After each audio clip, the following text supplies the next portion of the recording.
Hey guys, Mike here, Real Texas Outdoors. I'm back with another video, and today a little bit different, or tonight I should say, a little bit different. Kind of going back now, really, I mean, this channel, let me just back up. The channel is pretty new channel, but we've been around since 2007. I know that doesn't make a lot of sense, but I didn't know anything about YouTube in 2007, 2008, and I started uploading some fish trap videos, some stuff that I'd been building and we were selling on our site. So that's where the channel started. And then, you know, at some point you've made as many fish trap videos as you can. And then I started branching off into like the kayak bass fishing stuff. And so, you know, if it's sending a mixed signal to you guys, I do apologize. But today we are going back to do a little fish trap video, just kind of a walkthrough of a trap I made here tonight in the shop. So again, if you're confused on why you're watching a fish trap video on the channel that you signed up for the kayak bass fishing, that's why. I mean, I just try to be true to myself here. You know, I do a little bit of fish traps, a little bit of bass fishing from a boat, a little bit of bass fishing from the kayak. And so really just kind of got to do what I enjoy on this channel. And I hope it, you know, is something that you guys like to watch. If not, I do apologize. All right, so rambled long enough. What I have here in the shop tonight are 3 pinfish traps that I made earlier, and I just want to show them to you guys. So, you know, we have a little shop here behind, like, there is the house, and I'm literally in the backyard here. I have a little shop here that I've been building pinfish and baitfish traps out of for a long time. And if you purchased one of my traps, it was built right here. And there's, you know, no air conditioning, no heater. As you can see, we're in Texas, and it's really, I don't know if you can see my breath. It's cold tonight here in Texas. So we're out here in the weather building these things. These are traps that are made by hand, by me, or by somebody that, you know, I've employed here to build these traps for you guys who've been ordering. So I thought it'd be a cool opportunity just to flip this around and kind of show you guys what we got.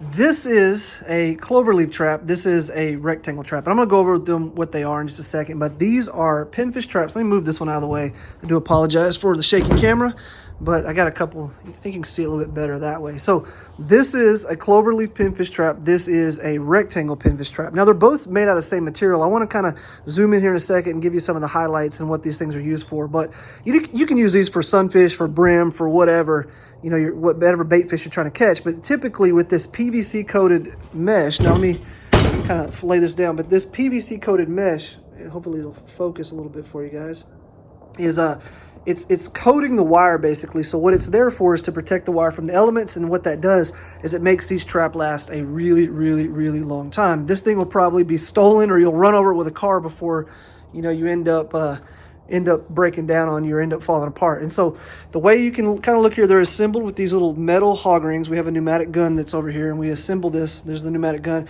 We assemble these with these galvanized hog rings. And we do not skimp on the hog rings. You can see we put one about every 2 inches along this trap. There's no way I could pull this thing apart with my bare hands if I wanted to.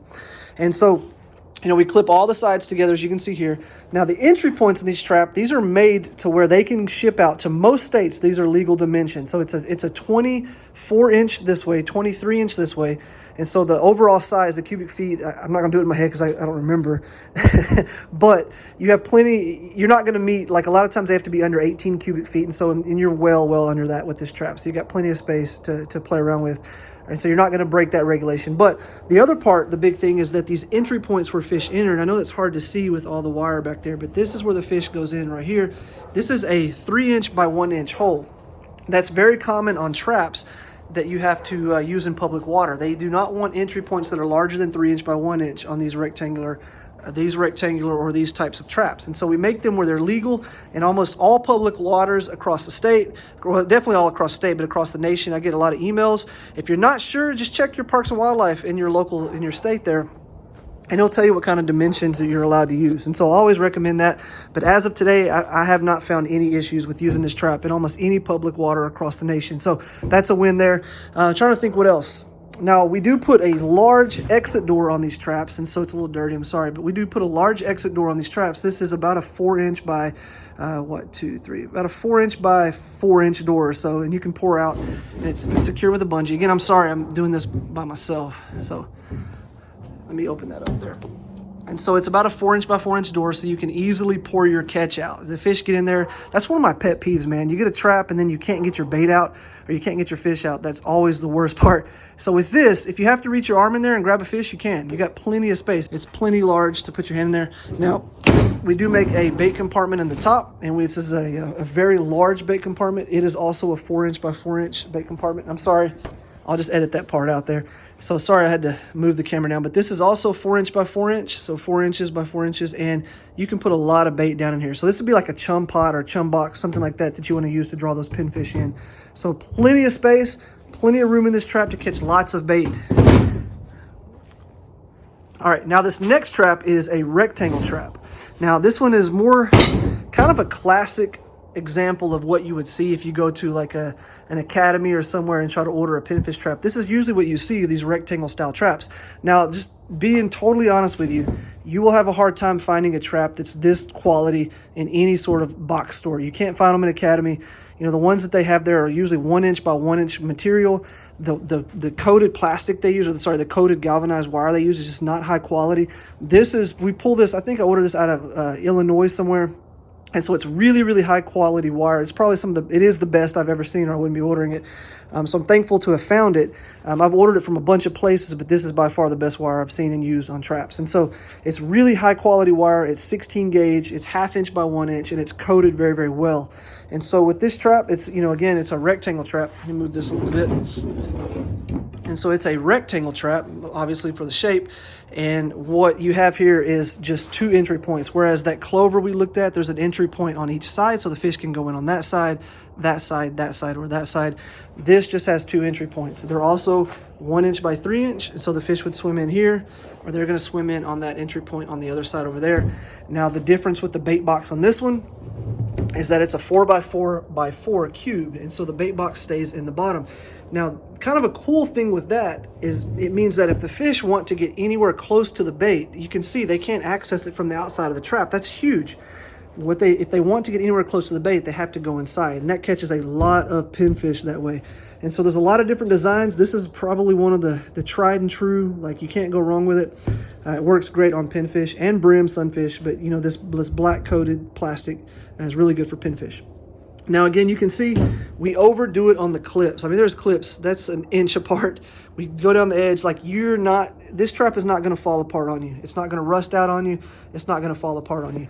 These little galvanized clips will tarnish over time. And if you were to have one of these and these clips rusted out, I could send you some more. It's not a big deal. They do tarnish because they're not coated, whereas the trap itself is coated. So it will last a very, very long time for you though. Same thing on the other side. Same thing, I'm sorry. As far as the exit door here, you got a really large exit door. This one is it's more of a rectangle shape than the other trap, but you can pour your bait out easily.